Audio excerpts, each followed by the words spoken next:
తెలంగాణ రాష్ట్రంలో కాంగ్రెస్ పార్టీ అధికారంలోకి వచ్చిన తర్వాత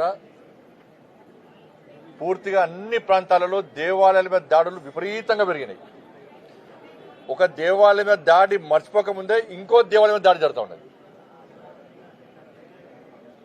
ఎవరికి అడ్డురాని ప్రజలందరూ ఆరాధ్య దైవంగా భావించి ప్రతి సంవత్సరం బోనాల పండుగ నిర్వహించుకున్నటువంటి బంజారాయిల్స్ పెద్దమ్మ గుడిని కూల్చాల్సిన అవసరం ఏమొచ్చింది? కదా ప్రభుత్వానికి అధికారులకు భయం లేదు. భయం చూపడతాం మేము కూడా. ప్రభుత్వానికి హిందూ దేవాలయాన్ని కూల్స్తే ఏ విధంగా పరిణామాలు ఉత్పన్నమవుతాయో ఇలా బంజారాయిల్స్ పెద్దమ్మ గుడి కూడట్టిరు కదా. ఇలా హిందూ సమాజం అంతా ఒకటైంది. వేలాది మంది యువకులు ఇలా బంజారాయిల్స్ పెద్దమ్మ గుడి కోసం ఉద్యమం చేయడానికి సిద్ధంగా ఉన్నారు. ఇవాళ ప్రభుత్వం సమాధానం చెప్పాలి. ఎవరైతే గుడిని కూల్చారో ఫస్ట్ అధికారి సస్పెండ్ చేయండి. ఫస్ట్ ఆ అధికారిని సస్పెండ్ చేస్తేనే మేము ఆలోచిస్తాం. అరే ఇదే ఇంకా వేరే మతాలకు సంబంధించి కూర్చోద్దాము మీకుందా? రోడ్డుకు అడ్డంగా ఈ తెలంగాణ రాష్ట్రంలో ఎన్ని దేవాలయాలు ఉన్నాయి, ఎన్ని మసీదులు ఉన్నాయి, ఎన్ని చర్చిలు ఉన్నాయి? మేము ఇతర మతస్థులు కూర్చోమని అంటలేము. అరే హిందూ దేవాలయాలే ప్రాణ కోసం ఎందుకు కూర్చున్నారు? ఇవాళ ఓలికి బోనాల పండుగను పవిత్రంగా జరుపుకుంటున్నారు. భాగ్యనగరంతో పండుగ వాతావరణం ఉంది.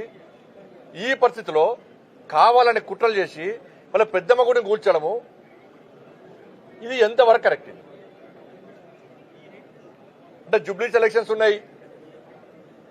ఇప్పటికే కాంగ్రెస్ వాళ్ళు అంటున్నారు అలా ముస్లింస్ 22% ఉన్నారు, 30% ఉన్నారు. కాబట్టి వాళ్ళ ఓట్లు రావాలంటే పెద్దమ్మ గుడిని కూల్చాలి. మీరు గుర్తుంచుకోండి బిడ్డ, జూబ్లీస్ లో హిందువులందరూ ఓటు బ్యాంక్ మారుతారు.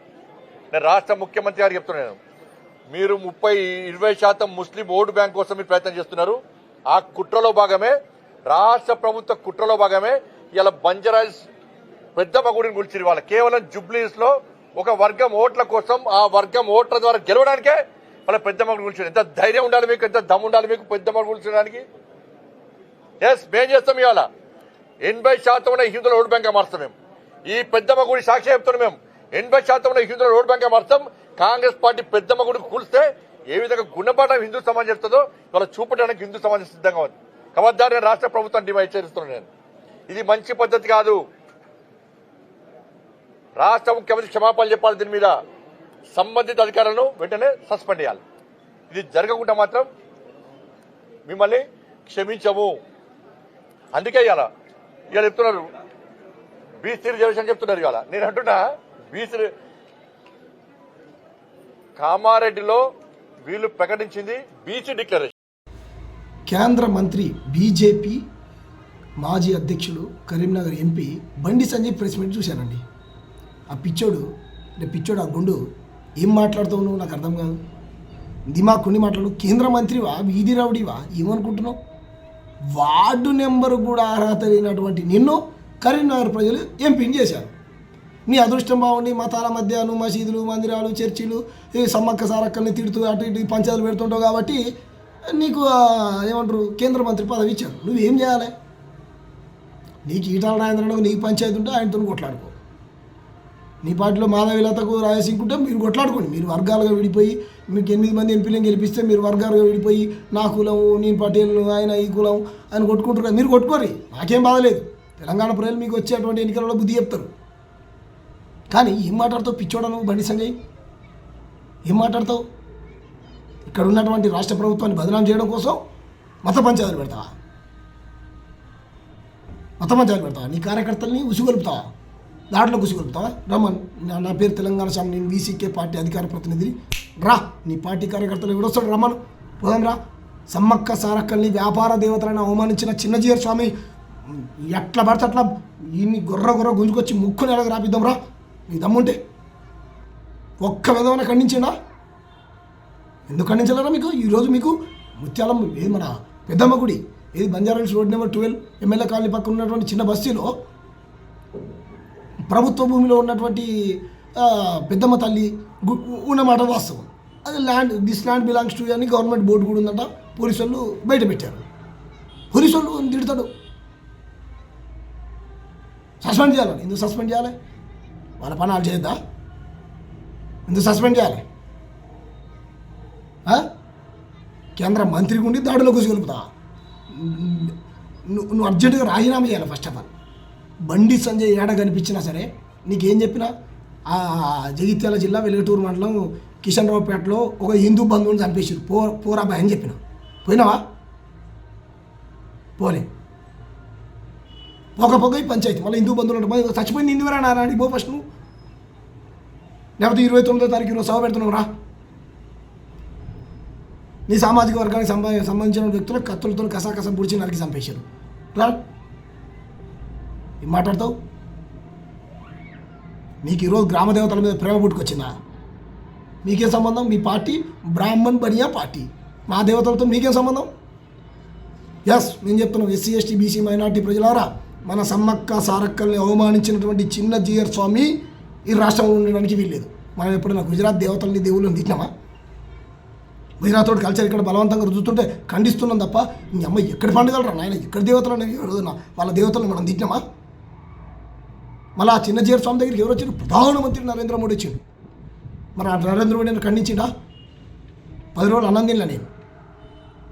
మా సమ్మక్క సారక్క నిలువెత్తు బంగారం చూపించి కోరిన కోరికలన్నీ ఏ కోరికలు కోరుకున్నా అరే గుడ్డురాళ్ళకు బిడ్డలు ఇస్తారా నాయన దేవత. నువ్వు మొక్కే దేవి దేవతల గుళ్ళకు సాయంత్రం కాగా తలుపులు వేసుకుంటావు. నా తల్లి దగ్గరికి ఏ తలుపులు ఉండవు, ఎవడొచ్చినా రానిస్తుంది, రా బిడ్డ అని అందరిని ఆదరిస్తుంది మా తల్లి.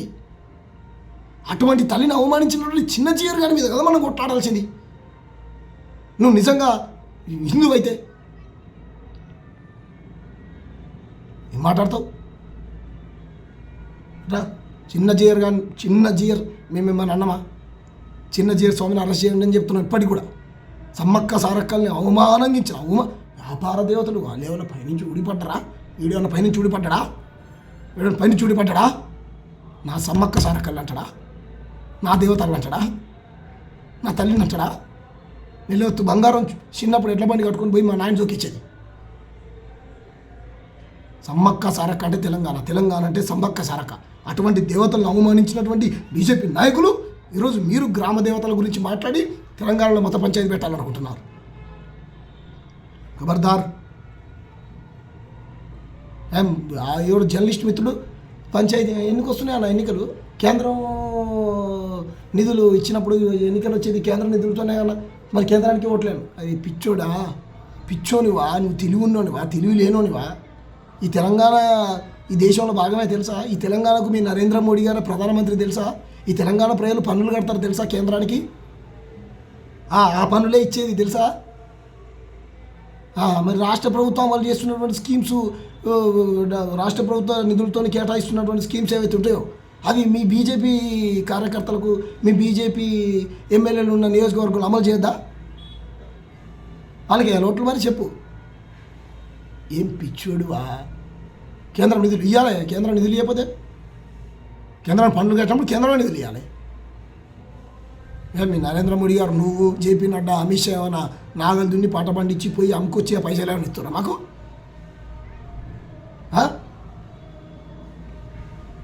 పిచ్చోలా మాట్లాడతావు. నీకేం చెప్పినా పోయిన వాడికి పోయి ఫస్ట్ చూసిరా. నేను చెప్పిన దగ్గర కుల దురహంకారత ఎదిరింది. భయంకరమైన హిందూ తమ్ముడు సల్లూరు మల్లేశ్వర అతి కిరాతకంగా నరికి చంపారు. పోయిరా. ఇప్పుడు మొన్న పోయిన ముఠా, ఈ ఆంధ్ర ముఠా అంతా పోయి అక్కడ మత పంచాయతీ పెట్టడానికి ఎవరెవరో చౌదరి అంట, ఆమె ఎవరో కళ్యాణ్ అంట, ఈయనెవరో ప్రవీణ్ అంట, ఎవరెవరో ఈ ముఠా అంతా పోయి మత పంచాయతీ పెట్టి పోయేసి మీరు దాన్ని కూర్చోండి దీన్ని కూర్చోండి మీరు ఆమె చెప్తుంది. అలా ఇంకొక ఆమె ఏం చెప్తుంది, మాకు రాజకీయాలకు సంబంధం లేదంటుంది. మోడీ గారు యోగి గారు లాంటి పాలన ఆ పనికి మాలిన యోగి ఉత్తరప్రదేశ్లో రోజు దళిత ఆడబిడ్డలని ఘోరంగా చంపుతున్నటువంటి ప్రభుత్వం ఏదైనా ఉంది అంటే బీజేపీ ప్రభుత్వం. ముఖ్యంగా ఉత్తరప్రదేశ్లో అసలు దళితులకు రక్షణ లేదు. ఉత్తరప్రదేశ్లో మనం చూసినాక మనిషి వాళ్ళకి ఎంత దారుణంగా ఇది చేసి కుటుంబానికి బాడీని కుడియలే. పాప కావాలంట. ఆమె దేనికోసం అయింది? గుడి కోసం అయింది. గుడి కోసం పోరాటం చేయాలి. యోగి గురించి ఎందుకు మాట్లాడుతుంది? ఆడు ఫక్తు రాజకీయ నాయకుడు. ఏం బండి సంజయ్ ఏం మత పంచాయతీలు పెట్టాలనుకుంటున్నావు? ఇడా నువ్వు అర్జెంటుగా రాజీనామా చేయి. ఏ రాజేంద్రన్న నువ్వు ఇద్దరు కొట్టుకోరు పోయి మాకేం సంబంధం. ఆయన మీద కోపాన్ని తీసుకొచ్చి నువ్వు తెలంగాణ ప్రజల మీద వాళ్ళుండి ఎవ్వరు నీ వెనకాల ఇవ్వలేడు నీ పార్టీకి, ఎవ్వడు నీ పార్టీకి తెలుసా? నువ్వు ఎట్ట గెలిచినావు చెప్పనా? నీ పార్టీ 8 మంది ఎంపీలు ఎట్ట గెలిచినావు చెప్పనా? ఎవరు గెలిపించారో చెప్పనా? మిమ్మల్ని ఏ పార్టీ గెలిపించిందో చెప్పనా? ఖబర్దార్, కేంద్ర మంత్రివా ఇది రౌడీవా? రండి, ఏ బీజేపీ ఆర్ఎస్ఎస్ కార్యకర్తతో రండి, రండి పోదాం రా, దాంట్లో కూసుకొలుపుతా రండి రా భయ ఎవడొస్తాడో రండి. ఖబర్దార్, ఎస్సీ ఎస్టీ బీసీ మైనార్టీ దేవతలని దేవుళ్ళని వాళ్ళు అన్నారనుకో నా కొడుకులారా, ఖబర్దార్. ఎస్, ప్రజాస్వామ్యాన్ని గౌరవిస్తాం మేము. అది ప్రభుత్వ భూమి అయితే ప్రభుత్వానికే చెందాలి. సమ్మక్క సారక్కలు ఏడున్నారు, వాళ్ళని ఎందుకు అవమానించాలి? ఖండించరా మీరు? పా చిన్నజేరు దగ్గర పోదాం పా. ఎక్కడో చిన్నజేరు ఈ రాష్ట్రమోడా? మేము ఇప్పుడు తిట్టినావా చిన్నజేరు? ఆయన పెట్టుకుని దేవుని తిట్టినావా దేవతని తిట్టినావా? ఏం మాట్లాడతావు?